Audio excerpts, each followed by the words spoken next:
voyage of the guided missile destroyer USS Lassen sparked immediate outrage from China and a warning. If relevant parties insist on creating tensions in the region and making trouble out of nothing, we're doing more at sea. But Defense Secretary Ash Carter, testifying on Capitol Hill today, made clear the missions will continue. You will fly, sail, and operate wherever international law. It may force China to draw the conclusion that we need to strengthen and hasten the buildup of our relevant capabilities. I advise the U.S. not to create such a self-fulfilling prophecy. 2 Chinese destroyers close in at 27 knots. No radio call. No warning. The USS John Finn holds her course. By orders, she must react to nothing. Every second, the radar pulses grow sharper, the CPA drops to 5 miles, and the crew watches silently as metal and intent converge. What happens when 2 warships test willpower instead of firepower? 美方罔顧事實。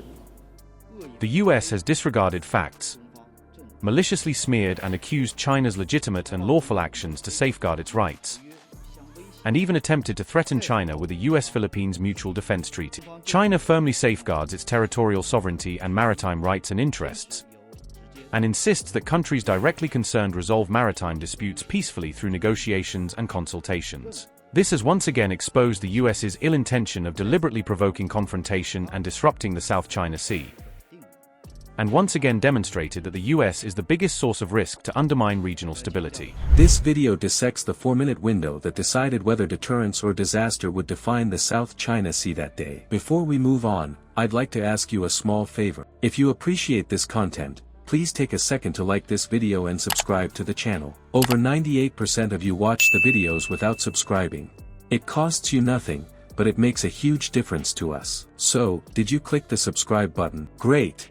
Thank you so much. Now, back to the video. Imposing high tariffs and introducing new restrictive measures. This is not the right way to deal with China. We urge the US to correct its wrong practices as soon as possible and resolve relevant issues through dialogue and consultation on the basis of equality, respect, and mutual benefit. The closing speed was deliberate. At 27 knots, 2 Luoyang-class destroyers cut toward a single American warship without a word of radio contact. What started as a routine freedom of navigation transit turned into a test of nerve measured in minutes and nautical miles. The USS John Finn, a guided missile destroyer built for combat but ordered to display restraint, was running its course through recognized international waters when its radar caught 2 hard returns closing fast from the northwest. At first, they looked like standard shadows, escorts maybe, but the contacts weren't offset or parallel. They were intercepting. By the time the range fell below 20 nautical miles, the operations team on board had confirmed the signatures, 2 Type 052D destroyers. Each packed 64 vertical launch cells, capable of carrying anti-ship and surface-to-air systems in any combination the commanding officer desired. To outsiders, that pair looked like twin predators circling one target. To the John Finn's crew, it was an equation of closure rate, bearing, and intent. The intercept geometry tightened every minute, the closest point of approach starting above 10 miles and then collapsing toward 5 with unnerving precision. One wrong call could turn a legal transit into an international flashpoint. Inside Combat Information Center, the comm was almost austere. Voices stayed level, hands stayed steady. Maintain course and speed. Those were the standing orders. Observe, record, deter, do not provoke. The value wasn't in aggression, it was in posture. When the world watches, posture can be a weapon. Posture says, we belong here, and you know it. At 3:57 p.m., the captain gave a short instruction. Set visible readiness. Not battle stations, visible readiness. Within seconds, the forward 5-inch Mark 45 rotated a few degrees starboard, the movement smooth and deliberate. It wasn't pointing at the enemy, it was broadcasting discipline. The effect was immediate. On deck, sailors stepped into assigned places, weapon mounts covered but man. No safeties released. Each action visible through binoculars across the water. Even to the untrained eye, it looked like silent choreography, a ship awake but not angry. Meanwhile, the Seahawk helicopter team moved to Condition 1. Rotor blades didn't spin, but its sensors came alive. The MX-20 Fleur began feeding the command link, mapping the heat of the opposing destroyers, tracing crew outlines on their decks, registering every hatch and antenna. You could almost feel the atmosphere tighten with mechanical heartbeat, engines, optics, steady tone of radar. Then came the pulse of green light, the Seahawk's laser designator, 2 clean flashes directed at the lead destroyer's bridge windows. It wasn't hostile. In naval signaling language, it meant simple acknowledgement. We see you, we're tracking you, we're ready. The aircraft shifted its infrared spotlight to the second ship, cutting a white contour across its superstructure. That brief sweep told any analyst watching those feeds that the John Finn controlled the encounter's narrative without crossing the threshold into provocation. Across the gap, motion erupted on the Chinese bridge wings. Crews stepped out, binoculars raised, scanning back. Their own radar switched up into active surface search mode.